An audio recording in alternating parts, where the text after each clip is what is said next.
and fully demonstrable and explainable through archaeological findings. The destroyed walls of a city, for example, can corroborate the reality of some ancient battle, or a marble statue of an old ruler proves the fact that he actually existed at some time. Yet it seems that everything that bears the slightest touch of mystery is immediately classified as legend, a product of human imagination. There's even a modern trend to ascribe these legends to some psychological problems, which are supposed to be solved this way by primitive human minds. It's interesting to notice that nobody has still tried to discover what type of psychic disturbance is being solved in our time by denying the possibility of the so-called legends being actual descriptions of facts that happened, but they're not fully understood by the humans who observed them, and still less by modern historians. And for example, there are many things in the Old Testament that are classified as religious or mystical experiences which must, at best, be considered metaphysical or metaphorical, or as having some obscure symbolism.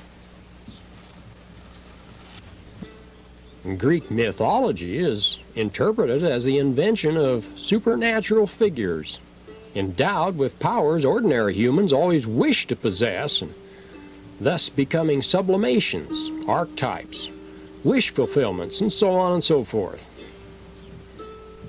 And it seems that nobody today in his sound reason would even entertain even the slightest idea that there might be something or somebody on the top of Olympus besides frequent clouds and mists.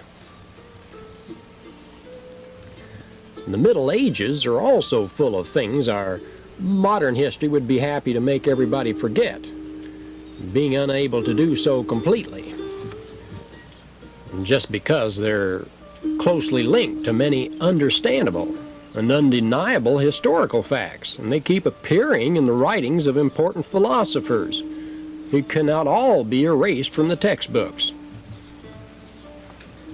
There are many references, for example, to witchcraft during the Middle Ages, as well to as extraordinary feats supposedly performed by witches and sorcerers. For example, they were supposed to have been seen flying on brooms, which are not precisely very suitable artifacts for flying. The alchemists, to whom our modern chemistry owes so many of its first breakthroughs, are classified as charlatans when they state that they found the philosopher's stone and succeeded in making gold from lead. Most of these things are explained away as products of daydreaming and fraud and big talk in order to scare primitive, uncultured minds. And still, our modern, objective, and mystery-destroying history fails to explain several interesting facts, leaving them in the realm of questions that cultured people should not be asking just because other cultured people are unable to answer them. For example, where did all the goldware found in India, China, and other countries of the Orient come from? India and China are not among gold-producing countries. Nobody has ever found the mines where all the gold of the Maharajas and Mandarins came from. The same could be said about the Indians before the discovery of America. Aztec, Incas, and other cultures used gold for almost everything, but nobody ever tells anything about the methods of gold mining employed by them. When the Spanish conquerors arrived, the places where there was actually gold in America was still untouched and contained all the gold Europe might wish to mine, while these mines should have been exhausted if all the gold used by the Indians had been taken out of them.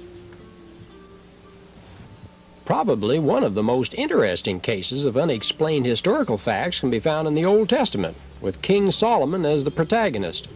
Israel could not be considered as a rich country when Solomon became its ruler. David had left it as a state of shepherds who owned very little, if anything, outside their herds, And then all of a sudden this little country became the most magnificent, rich, and powerful kingdom that's ever been known on earth, according to the records. Gold in an immense quantity was used to cover the famous temple and the palaces. The most powerful kings considered a great honor to be able to visit Solomon and see his face and listen to his wisdom, all being surprised when they saw his wealth, which was far greater than anything that they were able to imagine. The Old Testament states that silver was not considered as precious under Solomon's rule, and that he practically paved Jerusalem with silver like cobblestones.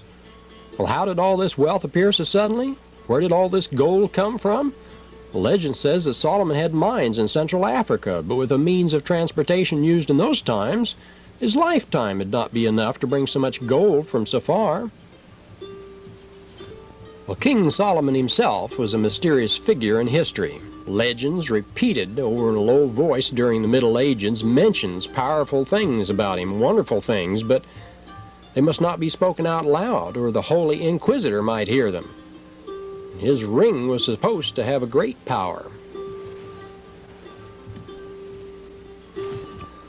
Well, making its bearer more powerful than all the kings on earth put together. It was even whispered and assumed in some old manuscripts that he had some treaty with demons who worshipped and obeyed him. Despite all this power and glory, his tomb has never been found by archaeologists.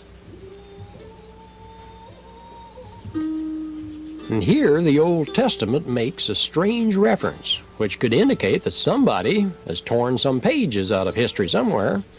In one place it's mentioned that whatever Solomon did is carefully described in the book Solomon's Deeds. And where are all these books? Well, the best we can get from our historians is a shrug. Nobody's ever read them and been able to recount that he found in their pages. And did they tell us things the human mind was not prepared to understand and therefore referred to destroy? And who destroyed them? Or would some holiness suffer if these books were included in the Bibles? Well, we'll never know. Just quite who and by what right they decided to proclaim themselves judge of the one who was the greatest of all men, denying the future generations the right to know the truth about the past of mankind.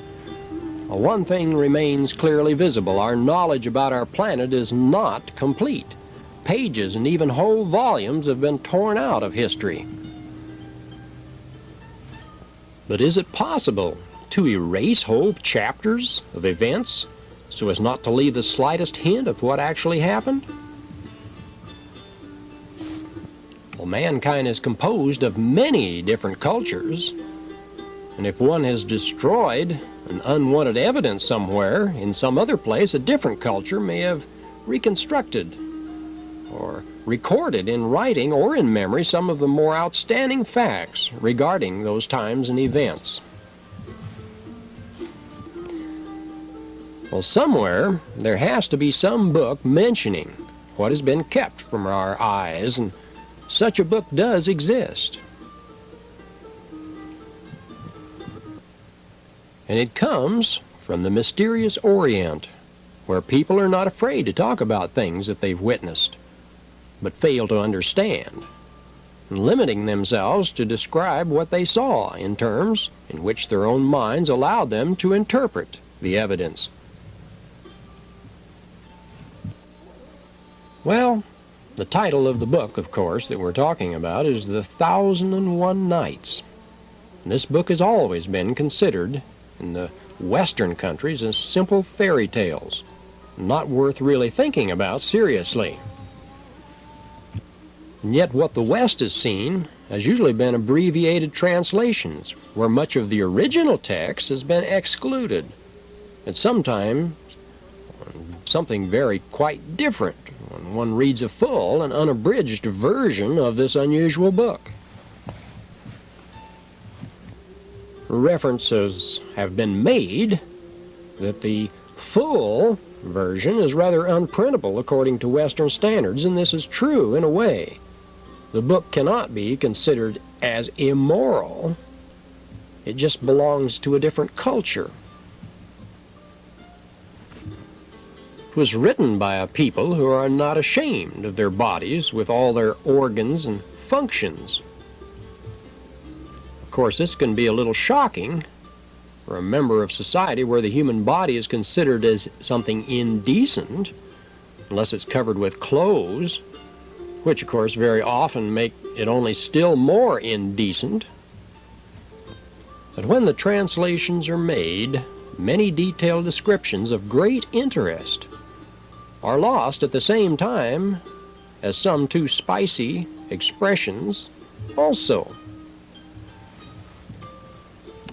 And there are stories that would be a little hard for Christians to read, that whoever wants to really can penetrate into the marvelous world of the 1001 Nights. And if you want to read the true, unabridged history of that period, then get the full version of it. And just what kinds of stories does this book contain? How old are they? Well, the author of this book, Scheherazade, is first mentioned in the Indian book Katha Sarit Sagara, dating from the 10th century of the Christian era. So it's logical to accept that it was written approximately at that time. Most of the stories belong to the Islamic era, but they can be adaptations from older ones. There's at least one story which is masterfully pre-Islamic.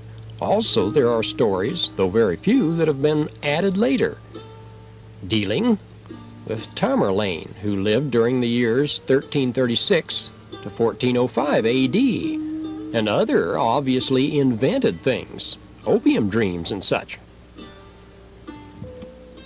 But the immense majority of the stories are truthful narrations of historical events, be they wars, things that happened to known persons from the Islamic history, or just descriptions made by travelers of their adventures. There are also special tales to illustrate the Islamic doctrine and philosophy, as well as just plain anecdotes and the hashish dreams, which can easily be differentiated from the former ones. The book itself is of Indian origin, yet belongs to the Muslims established in India. With the only exceptions of obviously invented stories, the descriptions are very accurate, even though the narrator did not always understand what he'd seen, limiting self to express in terms of understandable for him what was beyond his usual everyday experience. So, for instance, there were descriptions of things which Arabs, or at least the Arabs from cities, did not know, but which result in quite familiar source for a modern reader, particularly with the one who's visited different countries. And if some descriptions of what is presented as something unusual are true, then there's no reason for believing that other things in the same story have to be simple inventions. Historians that go back to this period observe that authors of these stories had actual very little imagination, if any at all. They just narrated things as they happened, without... And that it is time that world governments officially acknowledge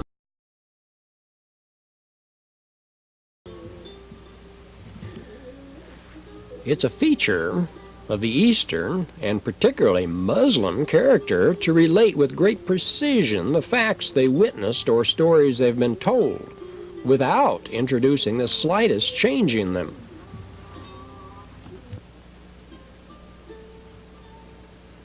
And they hold before themselves the example of the Holy Book, which has to be repeated without the slightest change. Therefore, the stories present a great precision, even though they've probably been retold for many generations. So now we're ready to open this mysterious book, a door into the past of mankind, and a door that leads us into a wonderful and unusual world. And first we must get acquainted with the people whose stories are told there, their mental setup and cultural attitudes. And it's a world of brilliant knights who never experience any fear when in danger, but may easily faint before a beautiful girl. A world of enchanting girls with innocent looks who can seduce the best man and play a dirty or even cruel joke on him. And a world of great rulers who can order their best friend's head to be chopped away just because of some word that they didn't like, or to forgive the life of a sentenced person who tells them a good story. A world of wild adventure and of people who are willing to risk their lives just in order to contemplate beauty, and in the face of deadly danger, praise God for making flowers so beautiful. And knowing that no matter in what a desperate situation they may be in, the Almighty will save them, and that the only these things happen that to have to happen, nothing else being possible.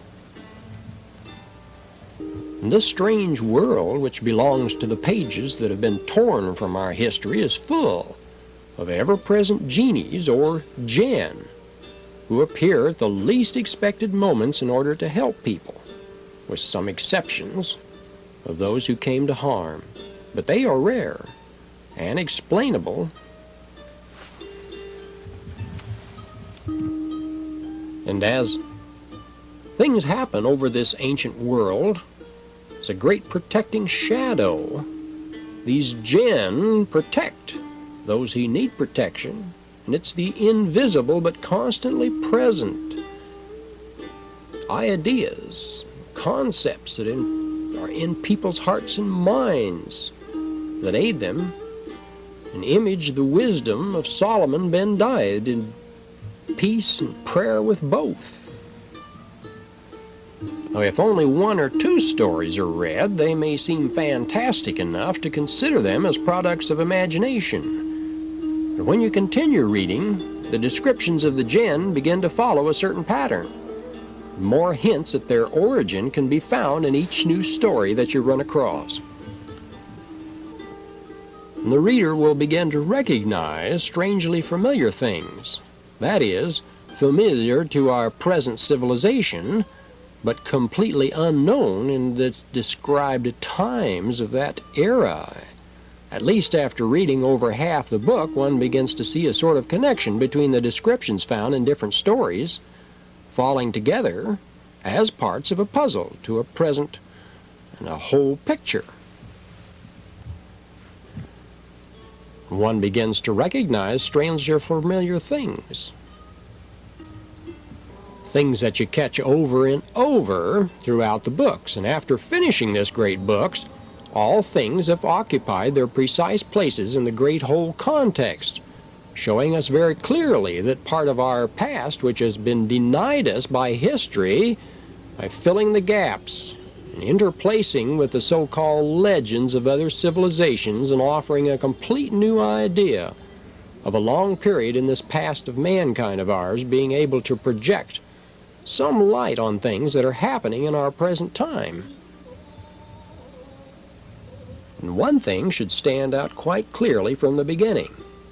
Jinn are not ghosts or spiritual beings, as modern interpretations of Oriental mythology would like to make us believe. The people in the stories are physically similar to us, but on a different level of cultural and technological development. And also it's obvious that the narrators sometimes mistook machines for living beings. Many strange beasts and such are described. Now, a machine controlled by an intelligent being appears to be acting in an intelligent way, and for an observer who has never been seeing any machines before, that would be far more complicated than the simplest application of levers, such as a machine. It would appear as a living creature, and it would appear to be an intelligent one. Later, we'll try to point out and explain in detail who the Jinn were and the achievements of their technology and knowledge, as well as indicate the exactitude of the descriptions in the 1001 Nights where things are related that can be known only to people who have experienced them, and which would be impossible to imagine correctly for somebody belonging to a non-technological culture, as that of the ancient Arabs. At this point, though, we want to return to the missing pages in our history to fill in these gaps, to offer replies for the unanswerable questions, and finally allow the reader to see the complete aspect of the whole jigsaw puzzle, mankind's past here for the viewer. And our story begins far away in time and space, probably on some faraway planets, if we read the first 2 chapters of Genesis, because it's not difficult to find such contradictions between the first and second chapters that it's difficult to understand how such a great thinker such as Moses could write about such contradictory things and illogical things unless they're not contradictory and illogical. Now, it's very probable that many pages have disappeared from between these chapters, and it's not our purpose here to discuss the Old Testament, establishing who is who or whatever.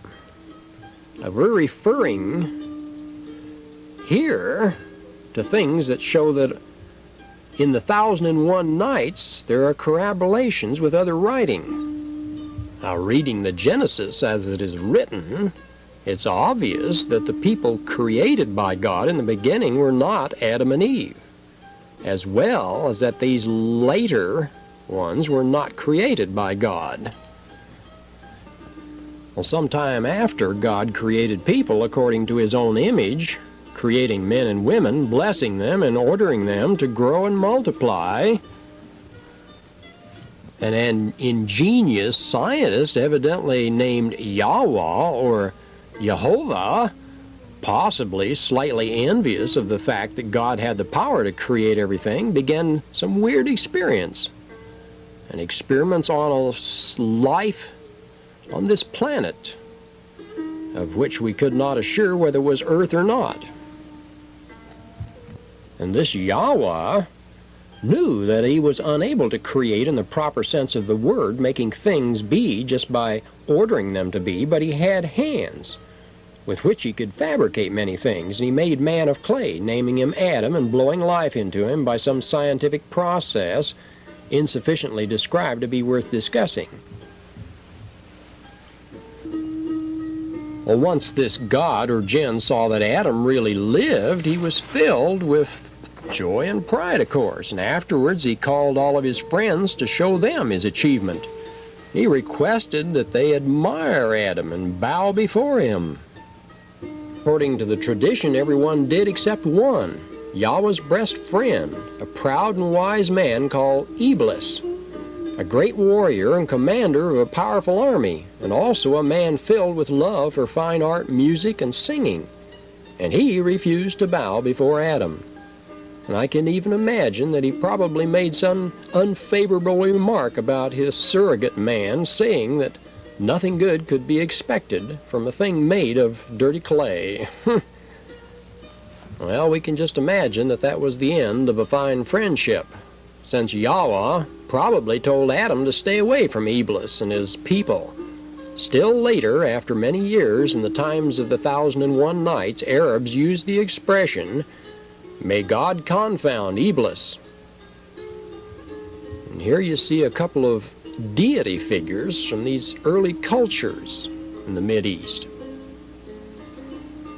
Well, Yahweh's problems with Adam began almost immediately, of course. First, he had to make a garden with plants to provide food for his invention and give him adequate company, making all kinds of animals for whom Adam invented arbitrary names, and finally realizing that animal could replace human company, even for artificially manufactured man. And so he at last remembered that God created not only man but also woman, and nobody knows whether by this time he'd run out of clay, or his clay reviving device had suffered some mechanical defect, or maybe it had been spoiled by Iblis in order to put an end to such anti-natural experiments. Well, the fact remains that Yahweh was no longer in conditions to make woman of clay, and having to resort to living tissue for this, so he performed some surgery on Adam under anesthesia, described in Genesis as making sleep fall on Adam so that he fell asleep, and finally succeeding in producing a woman, whom he did not even bother to give a name. Well, almost everyone knows what happens in Eden, and the various legends of humanity in the prehistory eras, how Adam and his woman were exiled to Earth. It was probably the first planet-wide concentration camp in human history, and only after arriving on Earth did Adam decide to give the woman a name, calling her Eve. And it's easy to imagine how Iblis chuckled looking at Yahweh's troubles with his pets. It's interesting also that I found no evidence could identify Iblis with a Christian's concept of Satan, who is a mysterious being if one tries to search for him in the Bible, and needs some words of rehabilitation. But this I might do on some other occasion, and in the contrary, Iblis is differentiated from Shaitan, who is the Islamic version of Satan. So they are obviously different persons.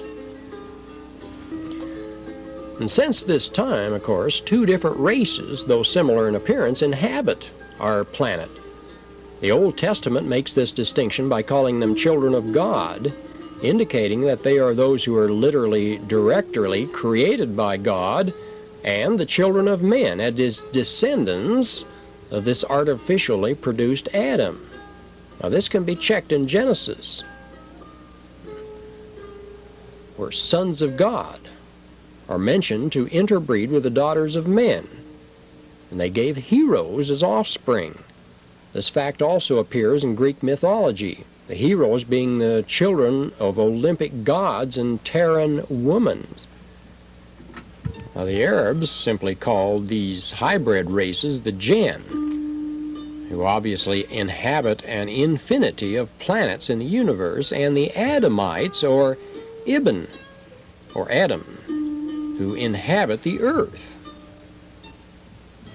As an example of this, an Arab prince says to a Jinn princess, "How can it be that you, a princess of the Jinn, have fallen in love with me, an Adamite, an inferior being?" And the Jinn boasts, "No Adamite has ever placed a foot on this ground." And another Jinn explains to an Earthman, "I must warn you that it is impossible for a son of Adam to know by looking at her face whether a daughter of Eve is really a virgin, since this knowledge belongs only to God and His chosen ones." Now we can't venture too many thoughts as to when exactly the Jinn landed on Earth, but the Egyptian records and scriptures tell about strange sights in the sky as far back as the reign of Thutmose III, which was about the century 15 BC, and Ramses II, which is 1304, and 1237 BC, when he was left alone by his friends. He received help from people coming from the sky, and they told him to attack his enemies all alone, which he did, defeating them. And that it is time that world governments officially acknowledge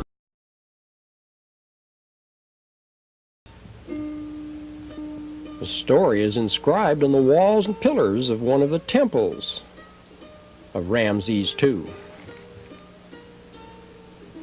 And it's quite possible and likely that some kind of surveillance has always been kept over Earth and the descendants of Adam, just in case.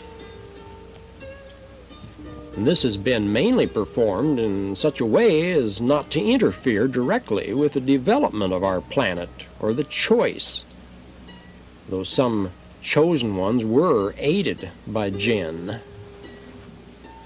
And the part that really interests us begins probably shortly before Solomon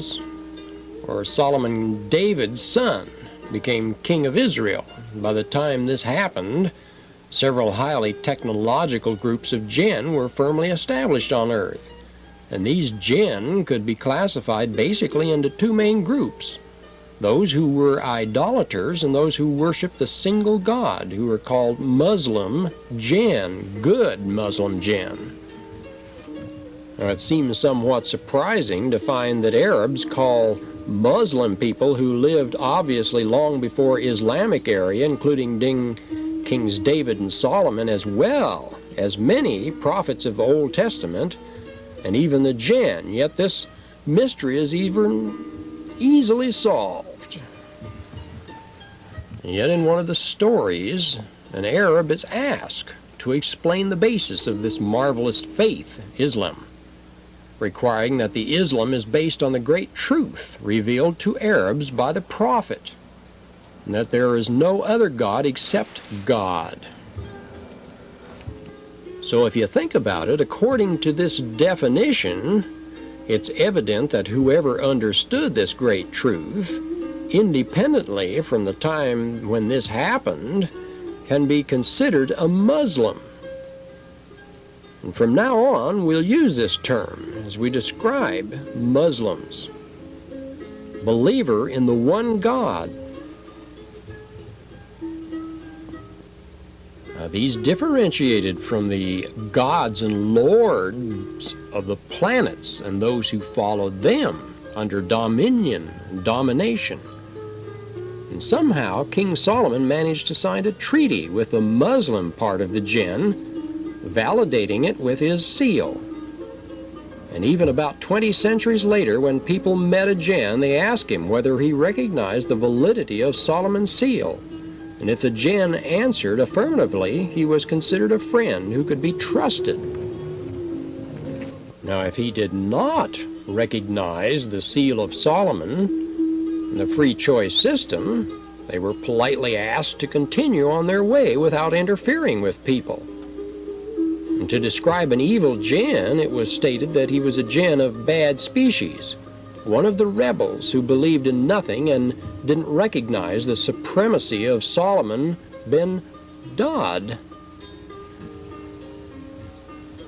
And in the 1001 Nights, Solomon is referred to as master of all jinn, a thing that is also present in the medieval sayings of the West.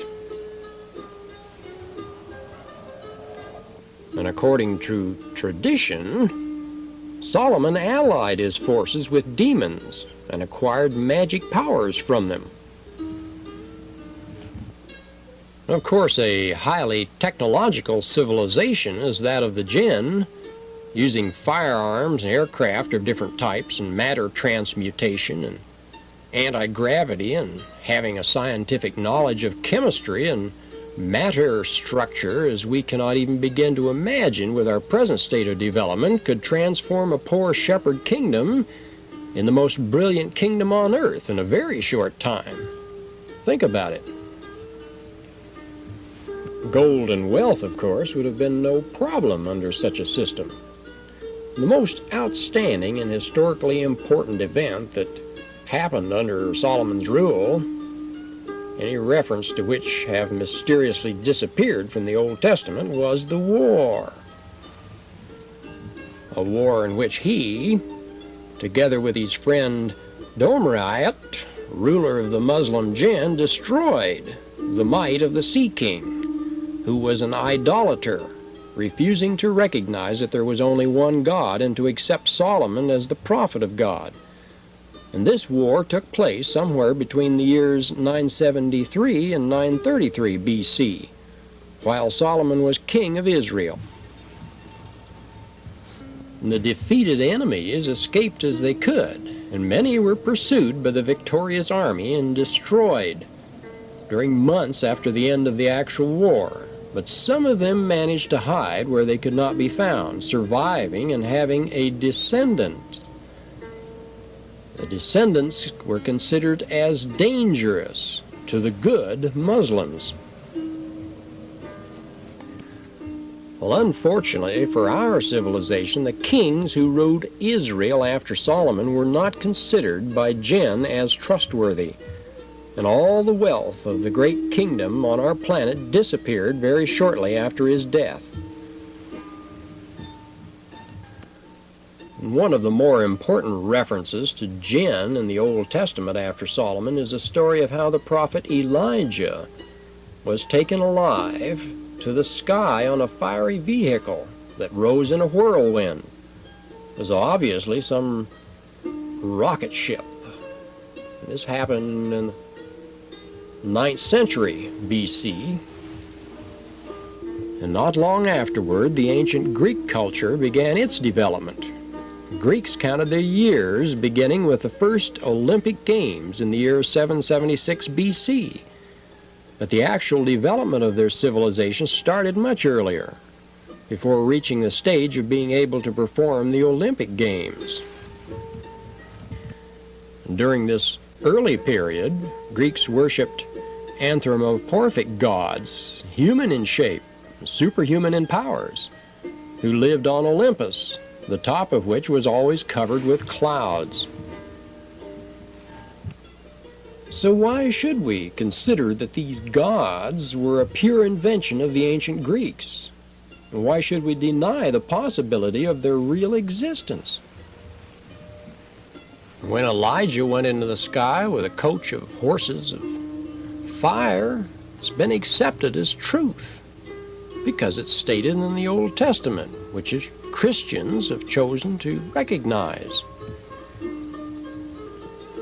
But when Zeus drove his coach across the skies, it has to be considered as a product of overexcited imagination, just because poor old Zeus happened to be worshipped as a pagan god and could not find a due place in the Bible. Well, if the Greek religion had survived and not the Christian, probably the story about Elijah would have been considered fiction, and that of Zeus as the holy truth. And some group of the defeated jinn of the Sea Kingdom and their allies could easily have sought out such a peaceful place as the top of Olympus to hide from their enemies who were searching all the air for them. Since they were idolaters, they had no objections to being worshipped themselves as gods by the Adamites who inhabited those places. And they could have lived in peace and been respected, using their technology to amuse themselves and also help from time to time the people who worshipped and obeyed them. Sound familiar? Well, the cult of Neptune, god of the sea, was probably a sad memory of their destroyed sea kingdom and its king, or maybe even some descendants of that king who were among them. Venus, born from the sea, could actually belong to the sea people. In similarity to the sons of God described in the Old Testament, they also found the daughters of men to be handsome. In this way, the great heroes of the Greek mythology were born. Many interesting things can be observed in that mythology if it's looked upon objectively, assuming that the described facts really happened. For example, the case of Icarus was probably an unfortunate result of some Adamite having seen the flying device used by the inhabitants of Olympus and wishing to make such a thing himself. Pan helped the Greeks to win a battle just by making strange noises, causing panic, fear among their enemies. This can be explained assuming that Pan had some weapon that produced at the same time as audible sounds some fear-provoking subsonic waves. And these are only a few examples. The viewer can find themselves logical scientific explanations for the other stories here. The Romans accepted the Greek divinities without further questioning their origin. And it's uncertain whether they lived in such a close communication with their divine protectors as the Greeks did, but they worshipped them just as faithfully. And then came the fall of Rome, and some of the darkest times in all of recorded history. the mysterious and awe-inspiring Middle Ages. It was also a sad page in the history of Christendom, and when all progress in sciences had been opposed intentionally and eradicated because of an obscure interpretation of the Christian doctrines. And on the other hand, in Arabic countries, a new religion began to strengthen itself after the Hijra in 622 AD with the advent of the Prophet, who explained to Arabs the great truth that there is only one God, the same truth for which Solomon had fought so many centuries ago. After the expansion of the Islamic faith, great empires and dynasties thrived in the Middle East. And these are precisely the times that we encounter most frequently among the stories of the 1001 Nights. Jinn were present on Earth in different ways, according to their geographical locations. Where there were many Adamites, they preferred to stay out of the way. Well, in other countries having other religions, men also studied the alien sciences, becoming great warlocks, particularly among the Jews, Norbergens from South Africa and West Africa, and Persians. But since there weren't Muslims, their knowledge, though often admired, would have feared, being considered as evil sorcery and contrary to God's laws, which was particularly true about alchemy, a study that no decent Muslim would ever try. And there were also forbidden places where jinn lived freely, no Adamite could ever approach. These were usually regions and places different from Earthmen, different, very inaccessible. Such places can be considered as sort of vacation sites for jinn, where some of them lived as they liked. And many of these forbidden places had the means to reach the planets of the jinn by means completely unknown even to our present science and civilization, either by space warping or through matter transmutation. They reach different dimensions or planets by these means, evidently. And as early as during the Umayyad dynasty, between the years 661 and 750 AD, one of the Umayyad rulers ordered an expedition to the forbidden city of Arian, the former domain of the Sea King, the one who did not want to recognize Solomon's supremacy. And on their way, they found many strange things and places that were the remnants of the great kingdoms, the very memory of which had been wiped out long ago. So how many of these places are still there, buried under the sands of the African deserts, just as the legends tell us? And after the Umayyad dynasty, there came the Abbasid dynasty with the famous Harun al-Rashid, who died in the year 193 of the Hijra, or 815 AD, and many extraordinary events took place during his kingdom. And that it is time that world governments officially acknowledge his acquired a great deal of scientific knowledge from these jinn. Besides the technology apparent in their direct intervention, particularly in astronomy, there were many other areas. Many researchers, for example, are dumbfounded when they run across ancient astrolabes and calculation machines such as this one. Ancient, very workable. And here's another computation device from that era. It's an astrological computer.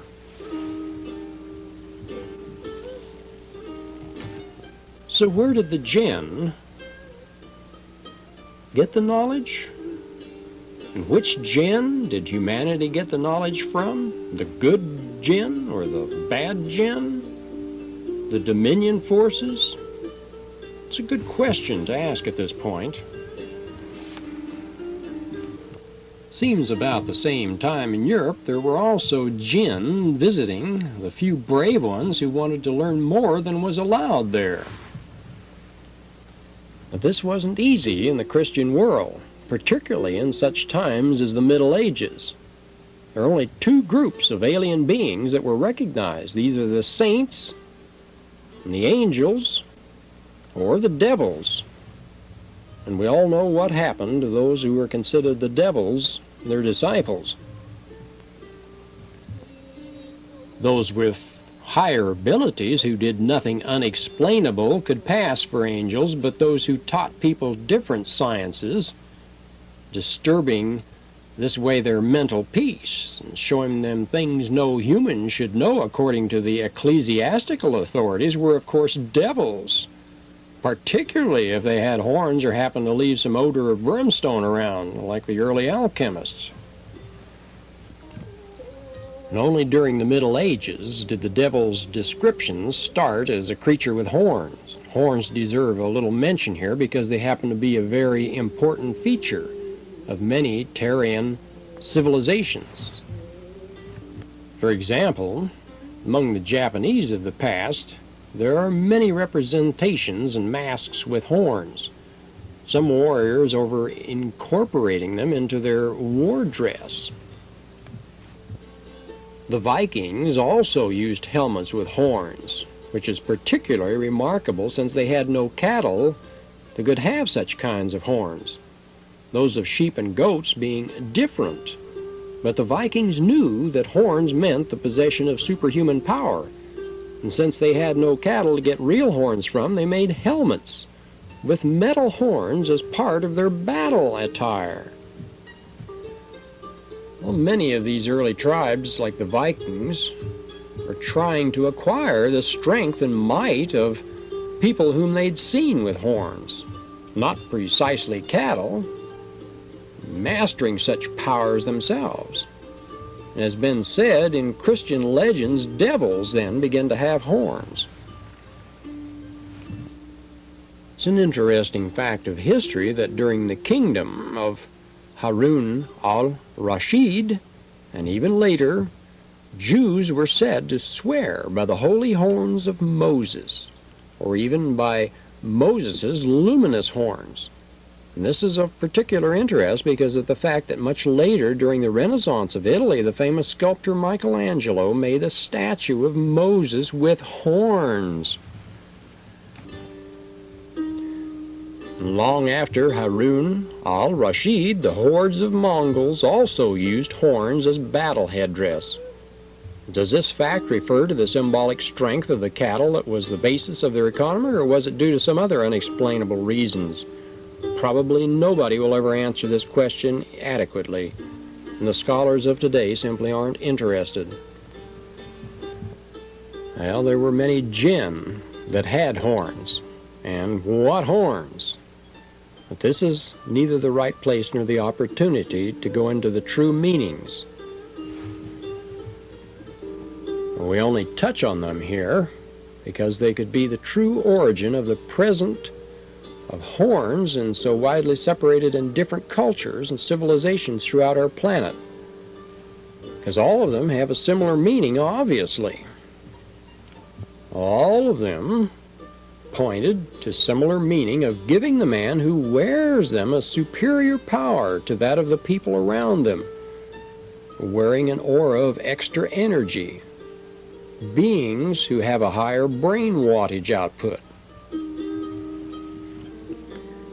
Even today, we have obscure Easterners hooked up on EKG machines that have many times the normal wattage of the average human, and they can perform what we could call miracles. And while in the Orient, people lived peacefully with jinn, being even occasionally allowed to use their technology and benefit from their sciences. And the 1001 Nights are full of such incidents. And in medieval Europe, a common example were the alchemists. They were secretly trying to apply the bits of knowledge they managed to learn from their visitors, whose visit, of course, had necessarily to be very brief. We can imagine the results of some of these encounters. Some priest hears a roar in the skies and, lifting his astonished eyes, sees strange objects, like a long straight stick rising on a tail of fire, and crossing himself, mumbling some exorcisms, he thought, "Oh, it's a witch flying on a broom.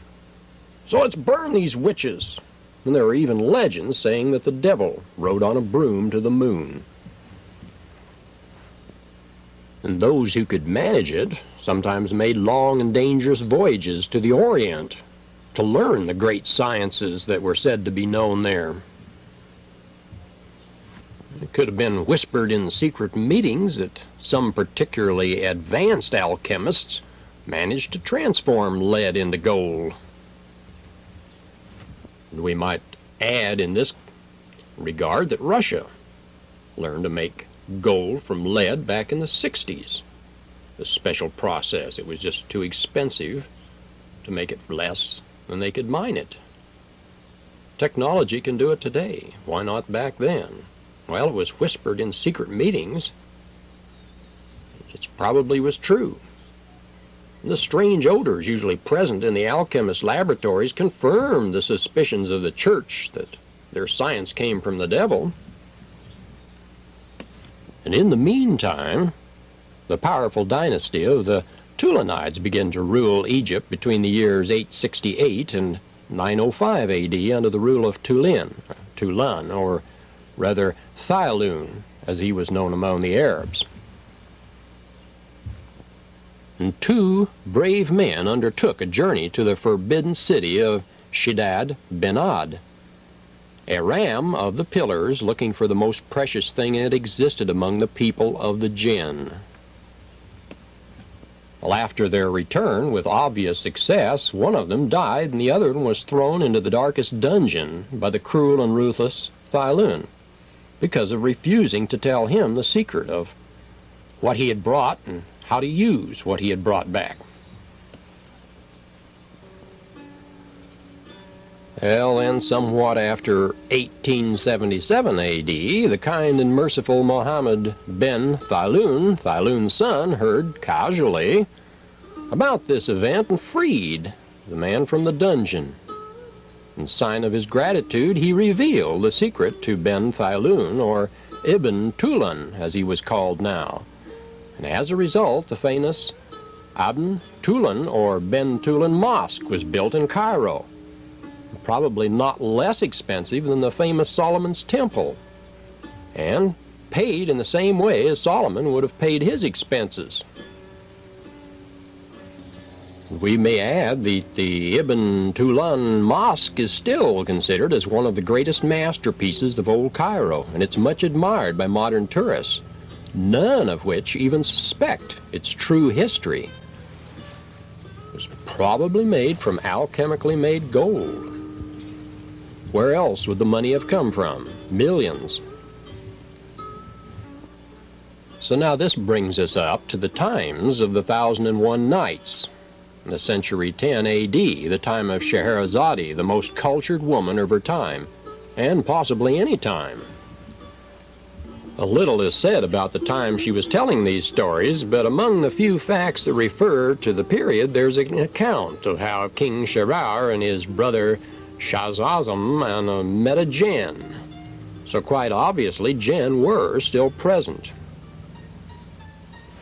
So after King Shirar ordered all these stories to be written without omitting the slightest detail, it occupied 30 volumes written on golden letters and becoming known as the 1001 Nights. And the king then had a great many copies of this prodigious series made. He sent them all over the parts of his empire for the amazement of future generations, in all the major libraries and temples, shrines, and mosques. This is one of Islam's most splendid shrines in the whole of Syria. Ahmed Mosque, Damascus. But there seem to be no more written records speaking about jinn in such detail after this great 1001 Nights compilation of maybe 3,000 years was made. This didn't mean the jinn were not still around, however. And in the West, the apparitions of strange people still continued, and we usually associated with religious traditions of the particular epochs in question. And in the writings of different saints, there are references to other saints visiting them to renew their faith and strength, or to devils coming in order to tempt them in different ways. Can all these visions be explained away as simple hallucinations? Well, hardly. Because there's still no good scientific explanation to how hallucinations happen and what they are. When then the appearing strangers were women and fully dressed, they were automatically considered as virgins, with the result that the Christian world is practically full of virgins, none of which resembles any other. The ancient Greeks, of course, would consider them all as different goddesses. But according to Christian doctrine, only the virgin has the right to appear to people. And if some of these women or apparitions that looked like women were dressed or undressed appeared before some praying and fasting saint, they were immediately classified as tempting devils, of course. Even though their intentions may have been good toward the poor saint, far more honorable maybe than the saint's own thoughts at their sight, they still, nevertheless, were often burned at the stake if they were caught. And strange things continue to be seen in our skies right up to our own days, when hundreds of thousands of people see some identified flying objects within our atmosphere. We no longer call them birds or flying carpets, of course. Today, virtually everyone knows that a silvery needle rising on a tail of fire is not a devil riding on a broom to the moon. And witch burning today is also considered as an outdated practice. We have other means today. In this enlightened society, our tendency is not to burn whoever sees something the scientists and the scientific authorities fail to explain. We just send them to an asylum. And if anyone sees an unusual person and tells it first to some priest, sometimes surrounded with religious respect, because he's having seen a saint. And if he has the misfortune to tell it first to a scientist, he's sent to an asylum and given shock therapy until he either forgets what he saw or he becomes too afraid to confess what he still remembers. Yes, indeed. As you can see, ours is an era of enlightenment and scientific progress. We're much more refined than previous cultures. Well, perhaps this is just what the authorities would have us believe. Perhaps things are just as corrupt and dangerous and barbarous. And that it is time that world governments officially acknowledge Ever was throughout all of history. Well, what we've gone through so far is briefly a complete history of mankind, with the gaps left by official historians filled by means of the light thrown into these dark places by the Oriental tales.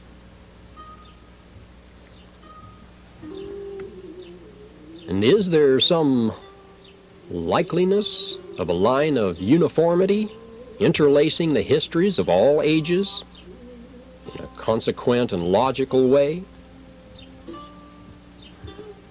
And are there any difference between today's UFOs and the giant birds and magic carpets of yesterday? Or are they just called something different in ancient times? And what are they here for? To teach us what our science is still unable to find out, even to dream about? And why do they come? And why don't they contact us? Are they afraid of being burned at the stake? Well, today we have different weapons. Are they coming to warn us about the dangers of playing around with things beyond our control?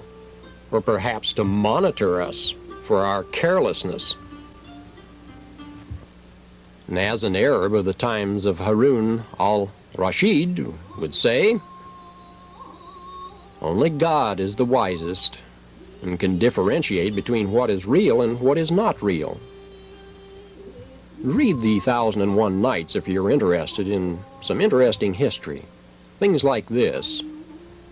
A girl here opening the wall clove asunder, and the damsel appeared, clad as before and holding the rod. Right out of the 1001 Nights. And in the meantime, it would be useful for modern mankind to become more familiarized with many of the old stories about Jen. Might learn that visitors from elsewhere are not to be feared necessarily because they're different. They're often friendly when not received in a hostile way. They could be of great help to those whom they consider as friends.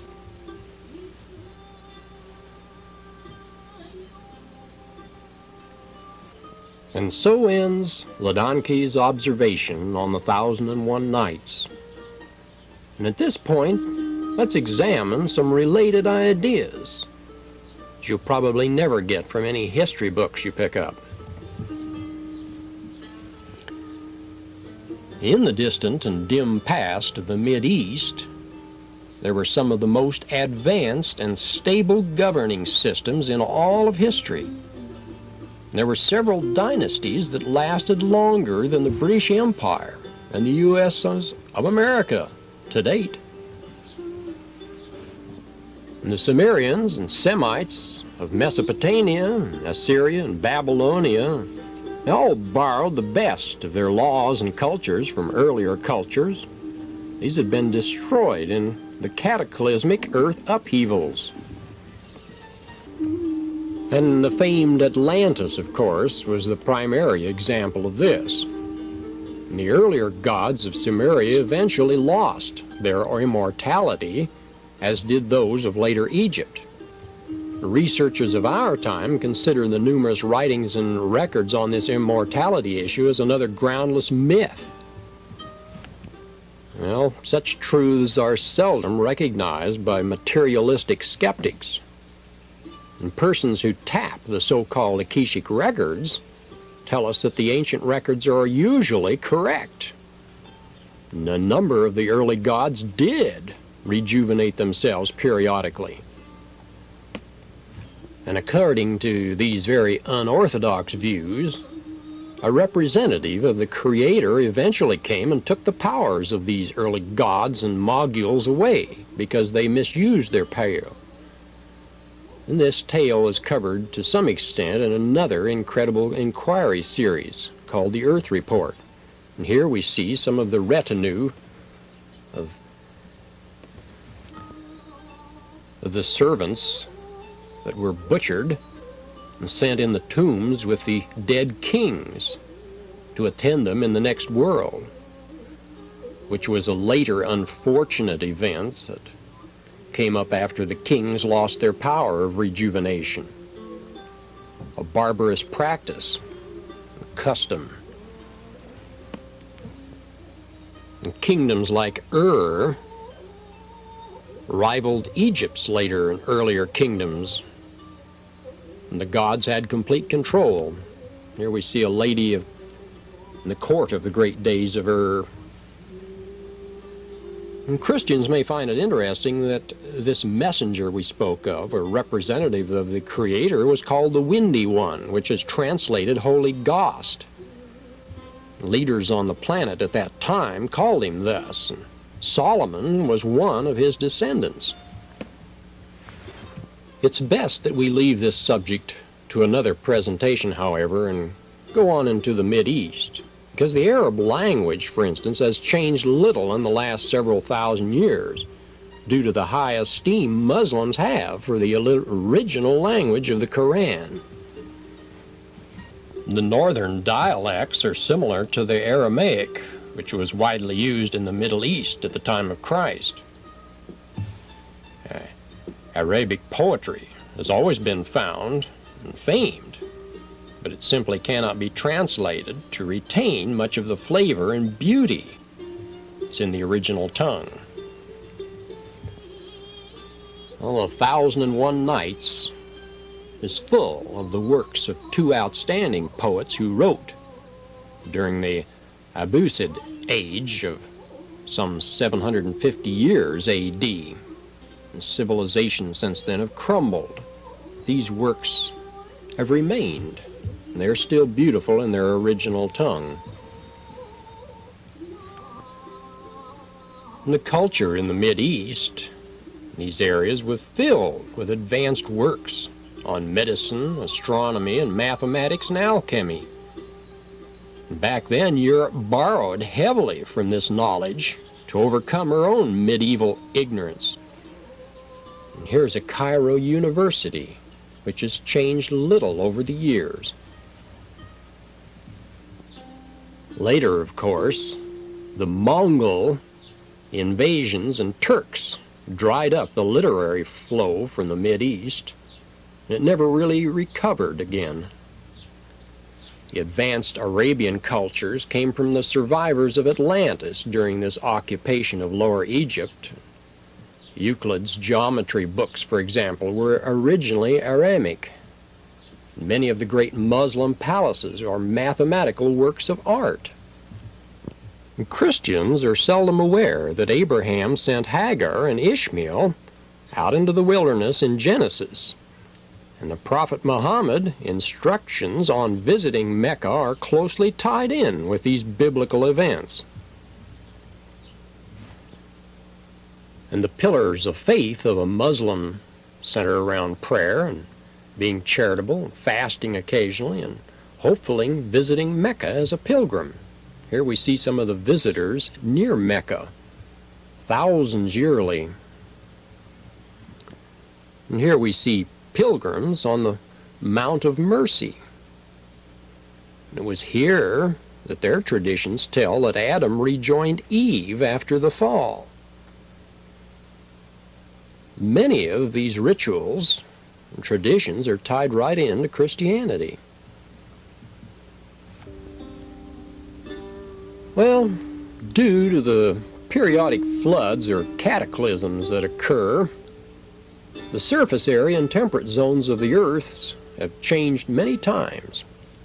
And in the Mideast area, the deserts of today were once the fertile areas of great advanced settlements, according to the traditions. And H.P. Lovecraft had access to ancient records or knowledge and filled his strange tales with mention of many of the larger antediluvian cities. Erem, the city of 1,000 pillars, was typical, and it was long buried beneath the Gobi deserts, along with the legendary Shambhala. And according to Oriental legends, there were a number of impressive cities that correspond to those mentioned in the Arabian Nights, and some feel these were colonies of Mu or Atlantean empires of ancient times. And in Jeddah, a Mecca seaport, there's still a little-known museum there that contains hundreds of artifacts from these pre-Islamic periods. Researchers, Muslims of that area, and all outsiders are forbidden access to these ancient artifacts. The same secrecy exists usually with private collections of records and writings scattered much over the East and Asia, private families, little-known monasteries and temples. They don't want outsiders meddling. And the so-called Holy Grail was a very ancient manuscript that could supposedly reveal the secrets of the gods and the ancients and bring the bearer power. Many felt it was still held in some private collection in the Mideast. Well, according to the most ancient tablets and later Egyptian papyruses, the Homo sapiens species is unique among all other animal forms.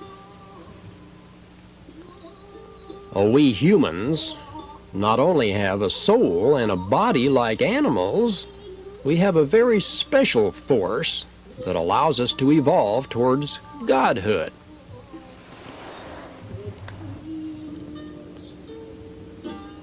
Our human minds feed good and unethical or evil thoughts both to our brain.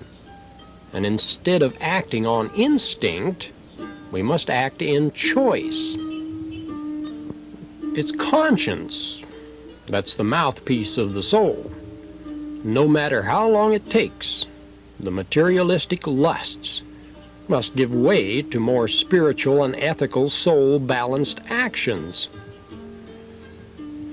Alfred B. Glazier, who wrote his Modern Human Comprehension text in the mid-70s, said the same thing and detailed exactly how the special minds came into being and could be balanced to perform so-called miracles like some of the spiritual leaders could perform. Glazier, like many others before him, claimed to recall former lives on the planet thousands of years ago and told of many of the ancient records, why they existed. He said that many persons who had not balanced their various components by the turn of this century would eventually lose some of these components and go back and return to an animal instinct level, going back to the pre-Adamic state, so to speak. James Churchward was a very unique writer that had other things to say about the ancient world, and he was from the 20s. He did his whole series of books on the ancient motherland of mankind. And his book, The Lost Continent of Mu, and other titles were very popular and have been read probably more than any other works in this area of interest. Churchward spent time in India and chanced upon what he called the Mythological tablets there. And these were symbolic records which were written in the ancient motherland. They eventually wound up in India. And here we see some examples, the hieroglyphics, the symbols. And the second group of tablets, later discovered in Mexico, also were written in the ancient alphabet of Mu. And some of the tablets gave an account of creation, another detailed history of the earliest man. They told of an ancient and very advanced culture on a continent somewhere north of the Hawaiian Islands, Lemuria or Atlantis. And that it is time that world governments officially acknowledge This civilization submerged, and the remnants found their way to other areas where they had a hand in making the ancient civilizations like Chaldea and Babylonia, and Egypt the great civilizations that they were in the beginning of our history. The language of the motherland was Naga Maya, and virtually all of the major world languages are filled with these Maya words. About half of the Japanese language is Kara Maya, India has Maya in it, and Mexican Indians can speak quite well with Japanese because their languages are so similar. Egyptian, Chaldean, and dozens of later languages were riddled with words and symbols from the motherland. Most words which had a C sound like a K were originally from the original language. Well, family names, names of simple actions and instruments are often similar in languages spread all over the planet.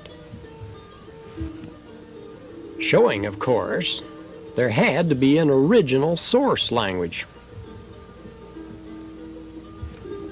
Well, in Latin America, the Maya spoke for the past hundreds of years has been corrupted by Aztec and Nahuatl, yet the words for Ma have survived as mother in most languages. According to the ancient tablets, the world was created in 7 periods of time, and our species was given an imperishable spirit after the fashion of our Creator. Later versions in various later cultures distorted many of these original concepts. The Hebrew historical records, like the Bible, are examples of this.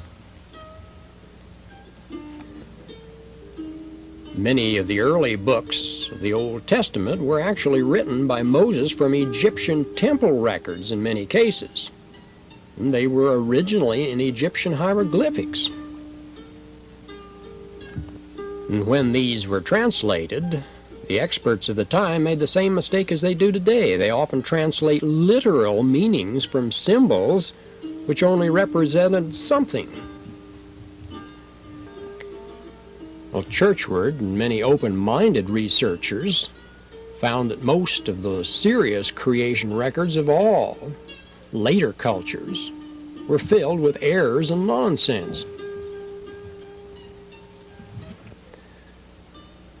And 800 years after Moses died, Ezra and others literally butchered the original concepts of the great leaders and gods in the motherland.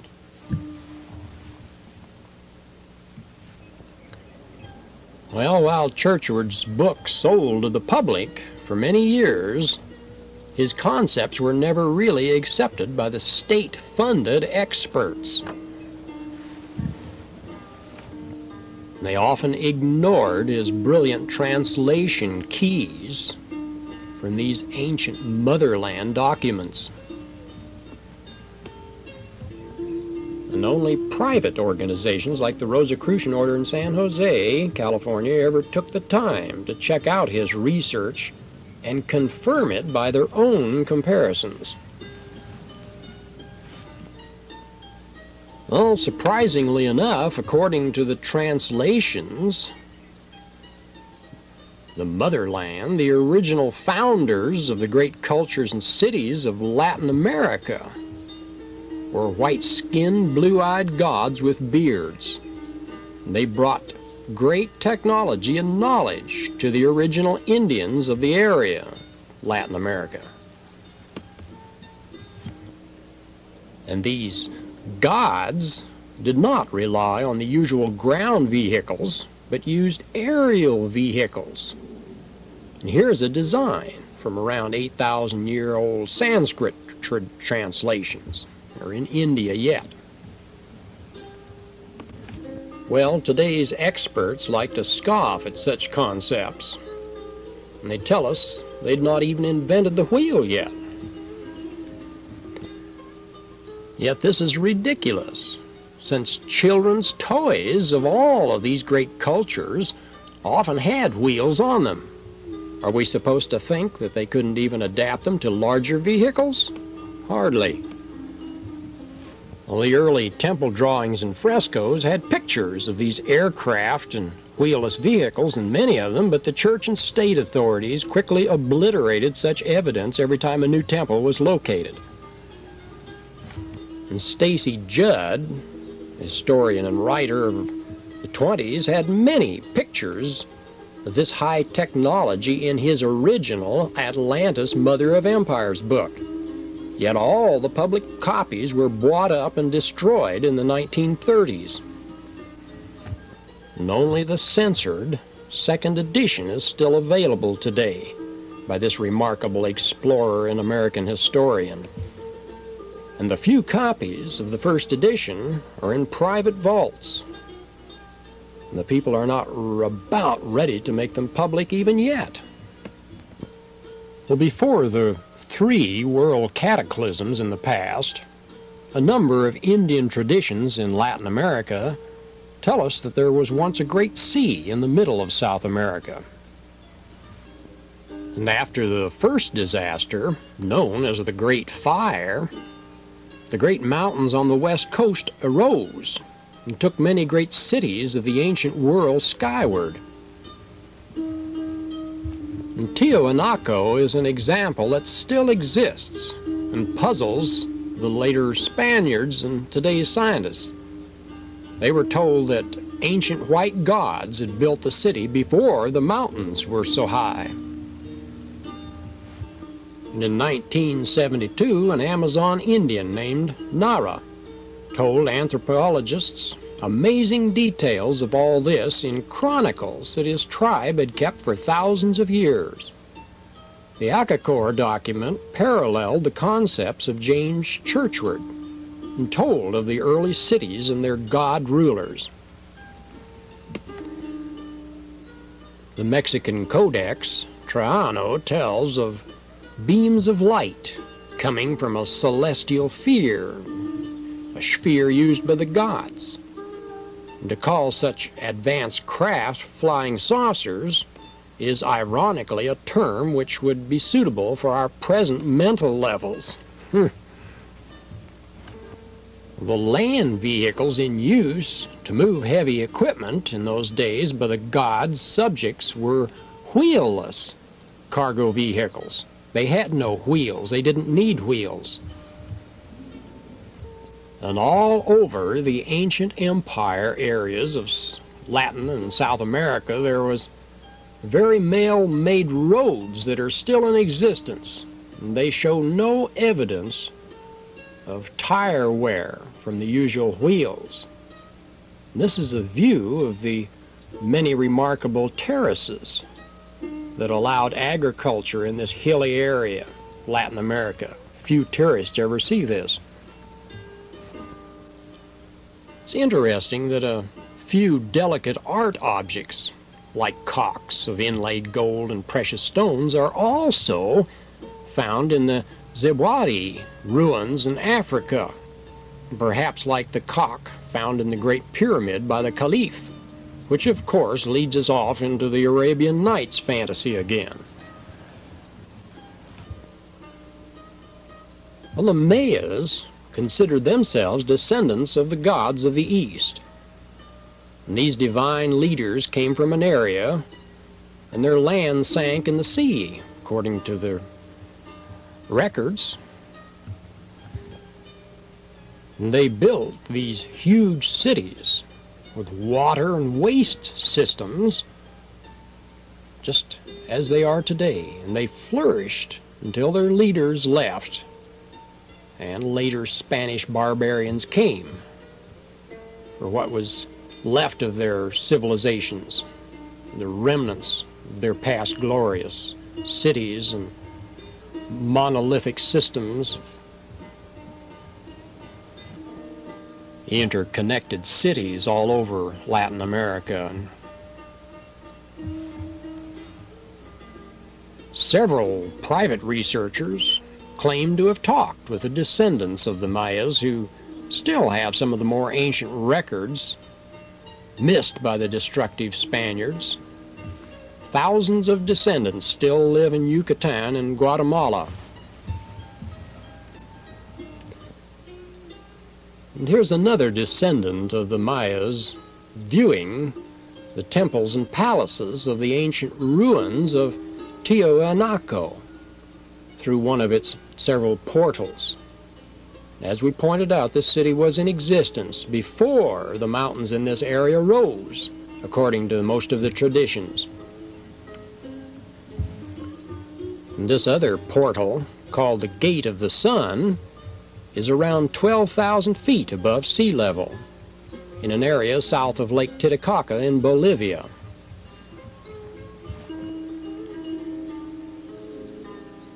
We all know, of course, that there are huge monolithic buildings and stone walls all across Latin America. Today's technologies could not even duplicate many of them. Not even a playing card will fit between these stones that you see here. And these examples are in Peru. And some of these are 20 feet high, and the blocks weigh tons. There are other great monolithic ruins and strange formations that most researchers never even find. An example is this intricate launching platform for strange aircrafts of some past. It's in Bolivia, and it's several acres of apertures and slots and tracks and tubes at a site which has a vortex energy point coming into it. It was these vortex areas that some aircraft used to gain free energy boosts to other grid points on the planet and off the planet. And scientists have absurd theories on this site, like being several acres of sacrificial areas for human sacrifice rites. Nonsense. Any adolescent can see the remnants of great civilizations when they stumble across them. And other evidence of very high cultures of antiquity include the stone pavements, with dressed and quarried rocks below the levels where mastodon bones are found, and stone pavements deep under the ice in the Antarctica. We could go on for hours on other strange ruins, monolithic ruins from cultures long past the motherland, their various colonies. Now, there are researchers that feel the legendary land of Ophir was in Zimbabwe, Africa, in the middle 1860s. An explorer discovered the ruins of this city and its advanced culture, just as in the colossal Machu Picchu ruins of South America that we see here. There are unusual oval towers, which were held to be the chambers of flying men. Why? Well, these towers only had openings at the top. Both cities had similar rockwork, quarried crystal carvings, other buried antiquities, similar.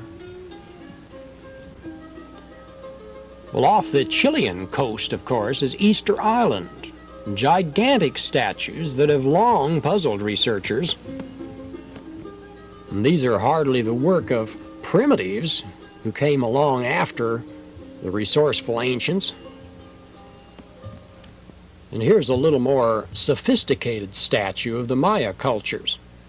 Archaeologists ignore Churchward's symbolic keys to reading the designs and often make up theories on the meanings of all this symbolism. The Amazons of legend are another myth culture the scholars usually dismiss, and yet the traditions continue. And Spanish explorers encountered women warriors and named the Amazon River after them. As late as 1958, explorers around the headwater of the Orinoco River were told by natives that there were fierce tribes, women warriors. They were still flourishing in the more remote regions of the area. And that it is time that world governments officially acknowledge Amazons of the west end of northern Africa and the eastern Asia Minor. Diodorus Siculus, the Greek historian, tells of the Amazons conquering a section of later Atlantis before she sank. European traditions are full of references to an early time when women ruled the civilized world. And there are still many religious sects that pay tribute to the Divine Mother.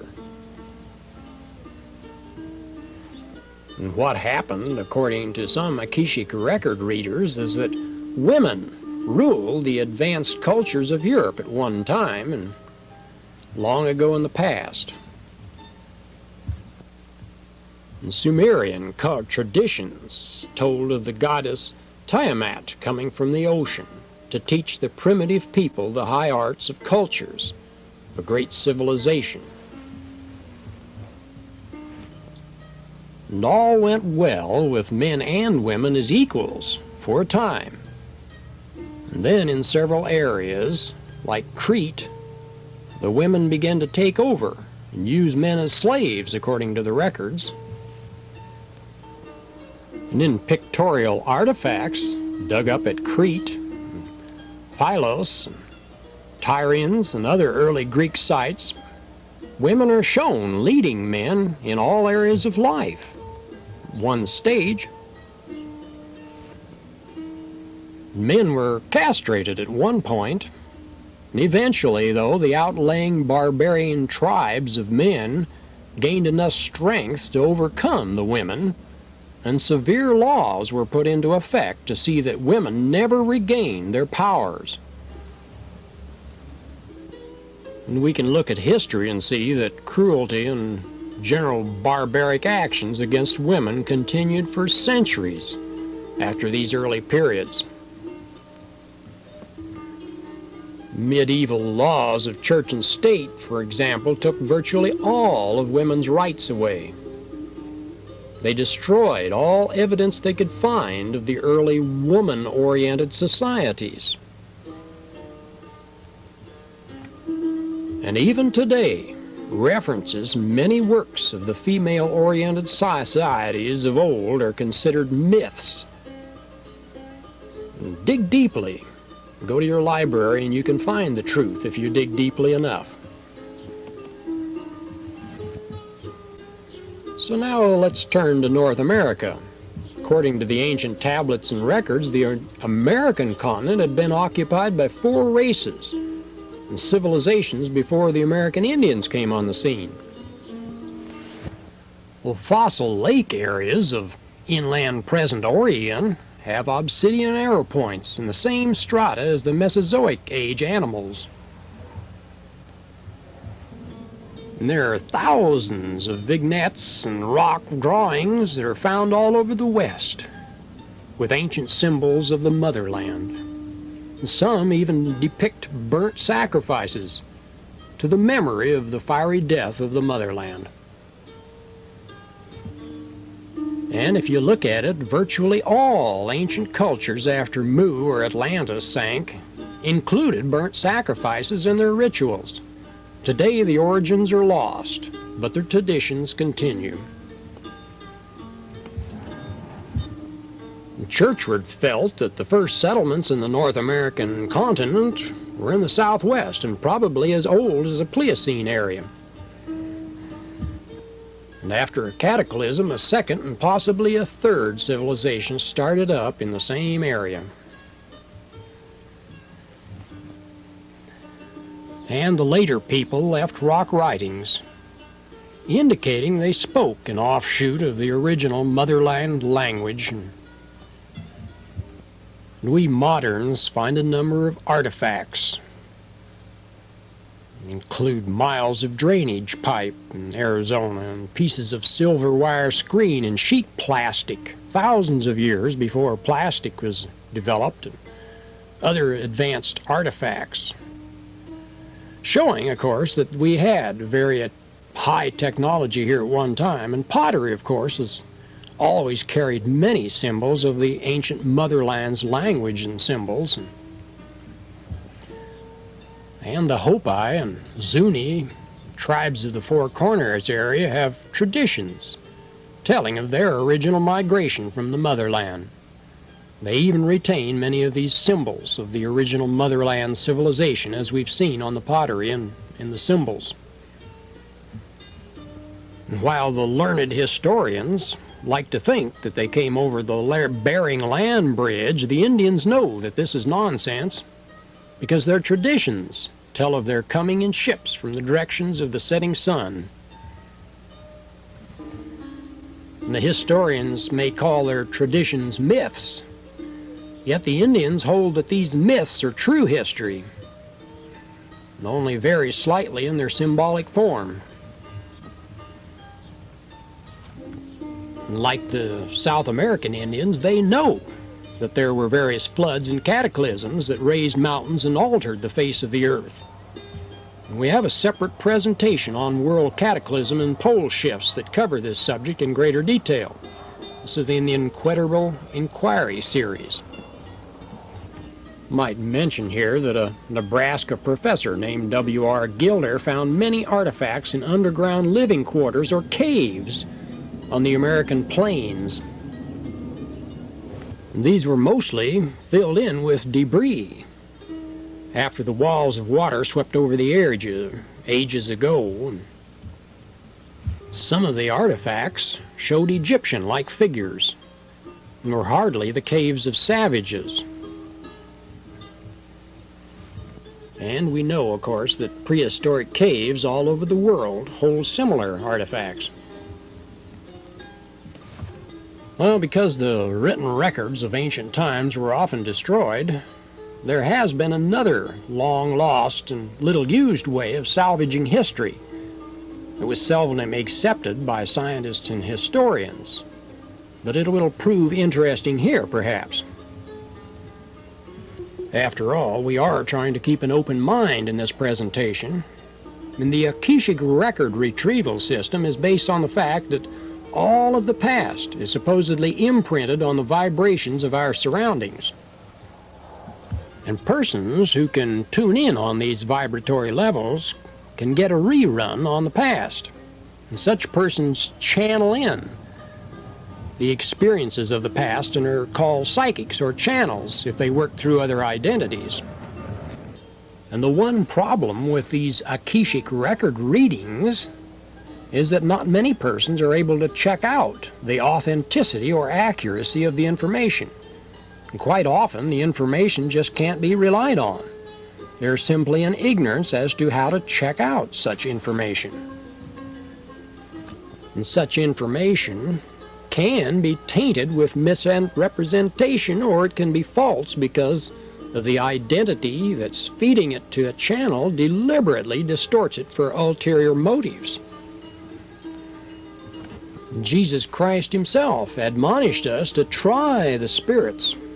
And in a sense, this is what must be done in accepting this data. We must ask the source if they are of free and under the laws of choice of the one Creator, or if they are of dominion and of the reflection and under one of the gods' system, one of the gods who rules this planet. Because in the other dimension, all identities know their status, and they will respond to you, or they will leave if challenged. Data from dominion-oriented sources can simply not be relied on. Simple as that. Well, we cover this in another presentation, but we should know that there are hundreds of books and reports on the ancients and their civilizations that have come through this channeling, and psychics who are reading the vibrations or Akashic records of the past. And these should not be dismissed. They simply must be checked out, and this is very simple. Now, to show an example, we'll include Molly Rhodes, who's a modern human student who read the comprehension courses of A.B. Glazier and learned to tap in on her higher awareness levels. So let's look at what her ancient soul, or record keeper, or computer tapes, if you want to call them that, had to say about some of the ancient cultures. We've received letters like these for years, a mixture of Hebrew and English. This non-material fragment or portion of her likes to be referred to as Resilius I. Is that what it was once titled in the past? And it likes to write in the Hebrew language because it is more accurate to communicate with us she has to use English. And this inner identity of Molly states that our species started in Lemuria. It had many strange sizes and types compared to today. This species was definitely not at the lower Neanderthal or caveman level. And these various subhuman species were existing as separate outcasts, along with a more advanced man for many ages. They weren't any more part of the higher culture then than today's mental retards or monkeys are part of our present society norm today. And as the higher alien visitors taught the later Atlanteans and others the higher refinements of civilization, there were super cities and cultures existing at the same time the primitive cultures existed.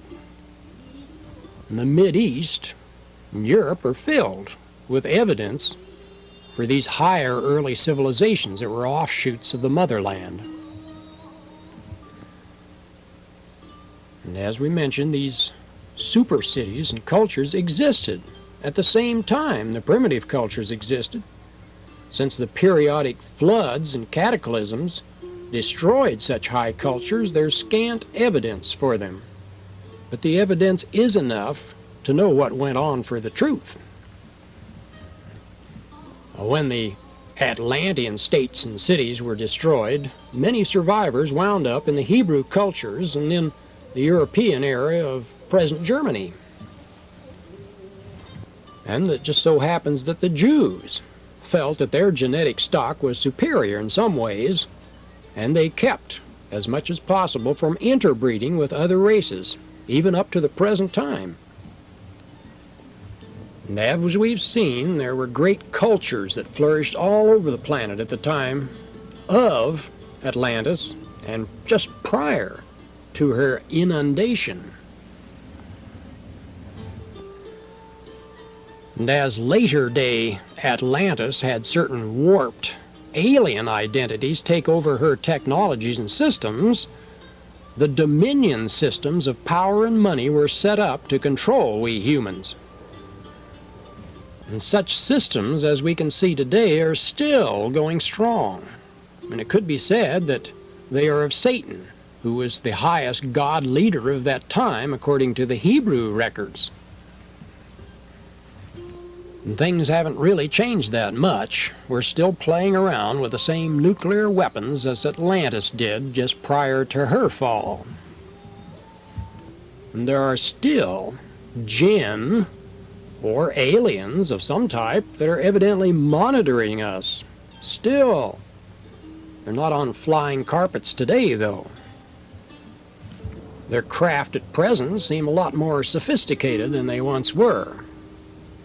And at what point they will restrain our choice actions today is an interesting question. There are seemingly a half a dozen incidents that would show that these aliens have interfered to some extent to keep us from pushing the buttons and blowing ourselves and our planet to pieces. This is another subject which is too long to cover here. So going on to other subjects within our realm, let's look at the New World a little closer. And in Atlantis, the legends tell of a city on an island in a lake surrounded by canals.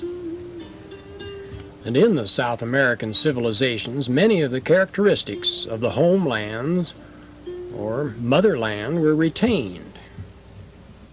One example that we can still see is in Mexico City. Mexico City originally was, and that it is time that world governments officially acknowledge before the Spaniards came. It was rebuilt, and only one of the waterways is left.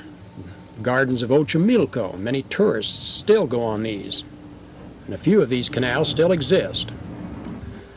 Instead of Atlas of Greek legend, the Americans called their leaders of old the Bacobs and showed them with long beards, just as the Greeks did, and most other of the ancient cultures.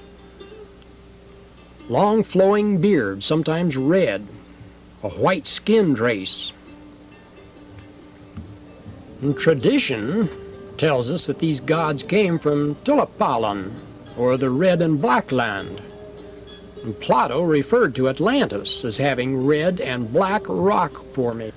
Now let's turn to the ancient Atlantean Empire. And because it would take many hours to cover the dozens of references and sources for many of these historical concepts, in this presentation, about the best we can do is touch lightly on these subjects. And there is other information that you can track down. Atlantis was positioned in a northern latitude. The original races of Atlantis were fair-complected and had no need of darker pigmentation as protection against the strong sunlight. And as Atlantis sank, many survivors wound up in northern Europe, and especially Germany. And even today, the scientific German language that is more technologically precise than the regular German is not too unchanged from its original use on Atlantis. And on the American continent, many so-called Indian races were survivors of Atlantis originally. And according to their legends, a thunderbird or flying craft scouted out a suitable new home for their ancient ancestors. And Atlantean religious concepts, beliefs, and traditions continued all across the North and South Americas until they were more or less obliterated by new catastrophes and floods and wars and other cultures. On this map, you see the continent of Atlantis with its northern mountains, which are now have their tops jutting out as the Azores Islands. And to the right are the present Canary Islands, and at the bottom, today's Cape Verde and Barbados. There are numerous underwater ruins discovered in this area from time to time, and this is a typical tabloid coverage. Well, as we've seen, Atlantis and later Egypt played such a significant role in the education of our early forefathers, we should cover this in a little more depth. And Atlantis was one of the cultural centers for Earth some 20,000 years ago. And one major influx of alien colonizers approximately 13,000 years ago was the turning point of history for our species. And as certain aliens gravitated to the major cities of Atlantis, they gained control of the populace and technology of the area. And then later, as she sank, they spread out into wide areas and colonies, the survivors, as you see in the dotted lines. And later, because of the many inconsiderate actions of these newly arrived gods, there's evidently a representative that was sent to warn these gods that their continued domination of humanoid life forms had better not continue. So eventually, Satan and his followers, as they were later known as in the Hebrew records, lost their great mental power advantage over the naive men species here. And during this same general period, the new exiled gods began to breed with humanoids and brought about alterations in the brain circuits of humans, or men. Instead of functioning on instinct alone as animals did, the newly altered hybrid man species was cursed with constant choice. And the so-called fruit of knowledge had been eaten, and the simple life form and the simple life style of the animal was gone. And in a number of very ancient records, we find these events alluded to. Some explain that nature wove her mantle of matter around the newly arrived gods, and they became ensnared in the material world. And when these gods mated with men, the early Egyptians called the new hybrid offspring gentlemen. And these midwayers, so to speak, were much more intelligent than the usual subjects of the king then, who was called King Menes, and thus his subjects were called men. That's where we got our name. Well, the great rupture in energies that took place on Earth at these times caused the first of the great polar shifts of the planet. It was these kings that held important posts in most of the early Egyptian kingdoms. Example, all scribes were gentlemen. Men could not hold these posts. It was this interbreeding by the gods that brought on these shifts, pole shifts as they're known as, and every 4,000 to 5,000 years the earth tipped enough to allow great changes in her surface and a rejuvenation of the mineral and trace elements that were depleted. Christians, of course, can get some description of this in the biblical account of Noah. Yet there are at least 40 other accounts of similar boat survivors peculiar to other races and nations across our globe. And some scholars believe that the Red Sea incident with the preceding plagues against Egypt was caused by a pole shift during this period. And Egyptian records indicate a change in orbit 3 times in these records of theirs. And this is a subject that is gone into a greater depth in our pole shift presentation. There's much truth to be found in the Bible. And regardless of what many preachers tell us, the first man in the biblical Genesis is not pre-Adamite. In Strong's Concordance, it tells us that both references to man in Genesis are taken from the original word Adam. Adam, the Adamite. Many scholars confirm this. And what this boils down to is that there were races present here before the white-bearded Adamic race and their super-being god rulers.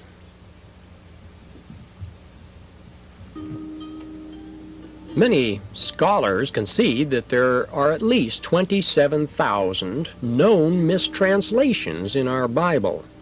Some new concordances and versions help this situation a little, but it's still a subject too long to tackle in these presentations. It's probably enough to realize that Elohim created matter and then brought Adam from the celestial planes and put his spirit in living bodies on earth. And a second Adam later came and found the first Adam and his kinsman ruling the earth. And this first Adam had a soul, and the second a spirit. And this was according to Paul in Corinthians. Later, Cain got his wife in the wilderness of Nod. And Seth married a more spiritual Adamite.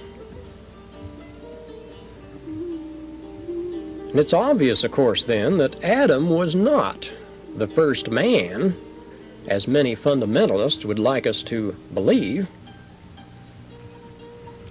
Both Christian and Jewish doctrines can often be traced to more ancient cultures and traditions.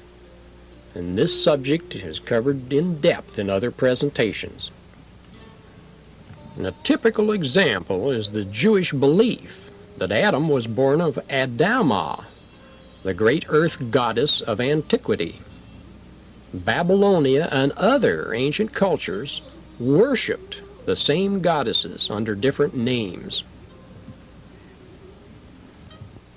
Chaldean and Egyptian astronomers had a very impressive knowledge of star systems, and it wasn't because of their crude telescopes of that time.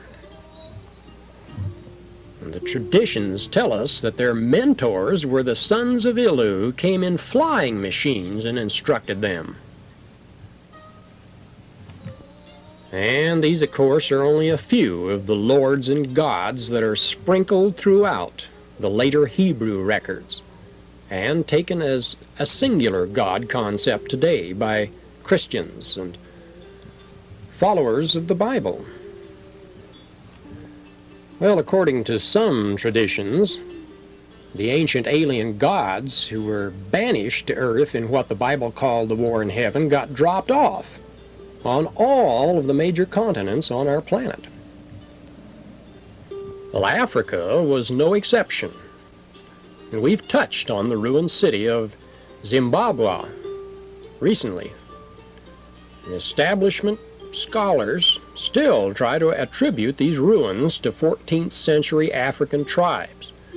Yet, there's continual evidence that they're as old as the ancient gods of Earth.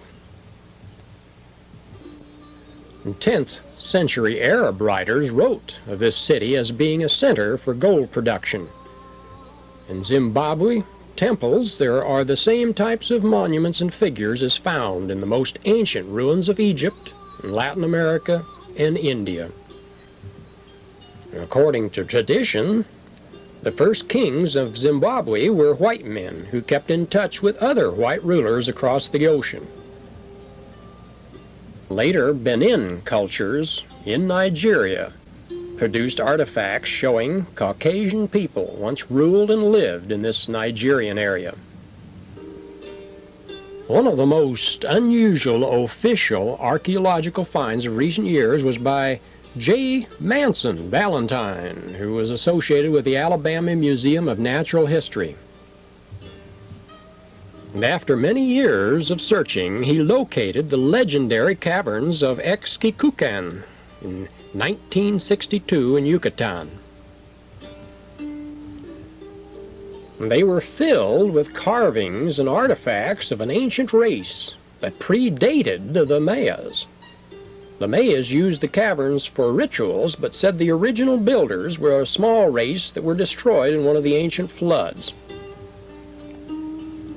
This mile-wide collection of grottos and passages was described by the famed occult writer G.W. Williamson as Loltum, the lost world of the ancients. When refound, Valentine discovered gigantic figures of all descriptions, dozens of stairways, corridors, and shrines. And included among the figures were the ever-present likenesses of men or gods with full beards. The same type of Caucasians depicted by the other ancient cultures around the world. Well, to finish this presentation, let's look closer to home about the great legend of the great teacher of North America and South America. And according to the traditions of virtually when Solomon became its ruler, David had left it as a state of shepherds who owned very little, if anything, outside their herds. And then all of a sudden this little country became the most magnificent, rich, and powerful kingdom that's ever been known on earth, according to the records. Gold in an immense quantity was used to cover the famous temple and the palaces. The most powerful kings considered a great honor to be able to visit Solomon and see his face and listen to his wisdom, all being surprised when they saw his wealth, which was far greater than anything that they were able to imagine. The Old Testament states that silver was not considered as precious under Solomon's rule, and that he practically paved Jerusalem with silver like cobblestones. Well, how did all this wealth appear so suddenly? Where did all this gold come from? The legend says that Solomon had mines in Central Africa, but with the means of transportation used in those times, his lifetime would not be enough to bring so much gold from so far. Well, King Solomon himself was a mysterious figure in history. Legends repeated over in a low voice during the Middle Ages mentions powerful things about him, wonderful things, but they must not be spoken out loud, or the Holy Inquisitor might hear them. His ring was supposed to have a great power. Well, making its bearer more powerful than all the kings on earth put together. It was even whispered and assumed in some old manuscripts that he had some treaty with demons who worshipped and obeyed him. Despite all this power and glory, his tomb has never been found by archaeologists. And here the Old Testament makes a strange reference, which could indicate that somebody has torn some pages out of history somewhere. In one place it's mentioned that whatever Solomon did is carefully described in the book Solomon's Deeds.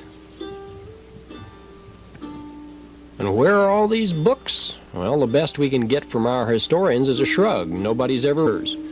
It cannot all be erased from the textbooks. There are many references, for example, to witchcraft during the Middle Ages, as well to his extraordinary feats supposedly performed by witches and sorcerers. For example, they were supposed to have been seen flying on brooms, which are not precisely very suitable artifacts for flying. The alchemists, to whom our modern chemistry owes so many of its first breakthroughs, are classified as charlatans when they state that they found the philosopher's stone and then succeeded in making gold from lead. Most of these things are explained away as products of daydreaming and fraud and big talk in order to scare primitive, uncultured minds. And still, our modern, objective, and mystery-destroying history fails to explain several interesting facts, leaving them in the realm of questions that cultured people should not be asking just because other cultured people are unable to answer them. For example, where did all the goldware found in India, China, and other countries of the Orient come from? India and China are not among gold-producing countries. Nobody has ever found the mines where all the gold of the Maharajas and Mandarins came from. And the same could be said about the Indians before the discovery of America. Aztec, Incas, and other cultures used gold for almost everything, but nobody ever tells anything about the methods of gold mining employed by them. When the Spanish conquerors arrived, the places where there was actually gold in America was still untouched and contained all the gold Europe might wish to mine, while these mines should have been exhausted if all the gold used by the Indians had been taken out of them. Probably one of the most interesting cases of unexplained historical facts can be found in the Old Testament, with King Solomon as the protagonist. Israel could not be considered as a rich country. Read them and been able to recount that he found in their pages, and did they tell us things the human mind was not prepared to understand and therefore referred to destroy? And who destroyed them? Or would some holiness suffer if these books were included in the Bibles? Well, we'll never know. Just quite who and by what right they decided to proclaim themselves judge of the one who was the greatest of all men, denying the future generations the right to know the truth about the past of mankind. Well, one thing remains clearly visible. Our knowledge about our planet is not complete. Pages and even whole volumes have been torn out of history. But is it possible to erase whole chapters of events so as not to leave the slightest hint of what actually happened?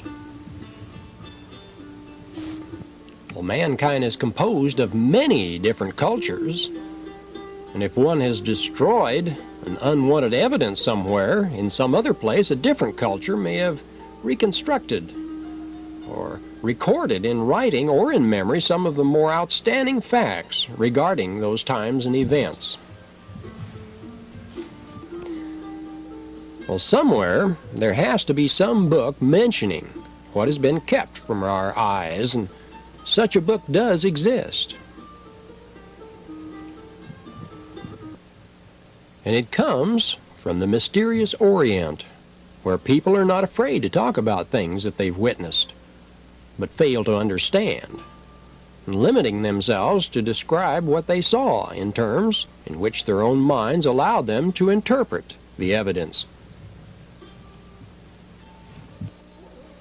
Well, the title of the book, of course, that we're talking about is The 1001 Nights. And this book has always been considered in the Western countries as simple fairy tales, not worth really thinking about seriously. And yet what the West has seen has usually been abbreviated translations, where much of the original text has been excluded, and sometimes something very quite different when one reads a full and unabridged version of this unusual book.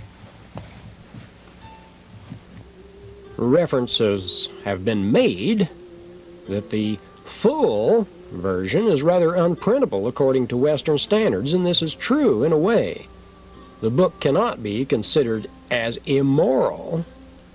It just belongs to a different culture. It was written by a people who are not ashamed of their bodies with all their organs and functions. Of course, this can be a little shocking for a member of society where the human body is considered as something indecent, unless it's covered with clothes, which of course very often make it only still more indecent. But when the translations are made, many detailed descriptions of great interest are lost at the same time as some too spicy expressions also. And there are stories that would be a little hard for Christians to read, but whoever wants to really can penetrate into the marvelous world of the 1001 Nights. And if you want to read the true, unabridged history of that period, then get the full version of it. And just what kinds of stories does this book contain? How old are they? Well, the author of this book, Scheherazade, is first mentioned in the Indian book Katha Sarit Sagara, dating from the 10th century of the Christian era. So it's logical to accept that it was written approximately at that time. Most of the stories belong to the Islamic era, but they can be adaptations from older ones. There's at least one story which is masterfully pre-Islamic. Also, there are stories, though very few, that have been added later, dealing with Tamerlane, who lived during the years 13, and fully demonstrable and explainable through archaeological findings. The destroyed walls of a city, for example, can corroborate the reality of some ancient battle, or a marble statue of an old ruler proves the fact that he actually existed at some time. Yet it seems that everything that bears the slightest touch of mystery is immediately classified as legend, a product of human imagination. There's even a modern trend to ascribe these legends to some psychological problems, which are supposed to be solved this way by primitive human minds. It's interesting to notice that nobody has still tried to discover what type of psychic disturbance is being solved in our time by denying the possibility of the so-called legends being actual descriptions of facts that happened, but they're not fully understood by the humans who observed them, and still less by modern historians. And for example, there are many things in the Old Testament that are classified as religious or mystical experiences which must, at best, be considered metaphysical or metaphorical, or as having some obscure symbolism.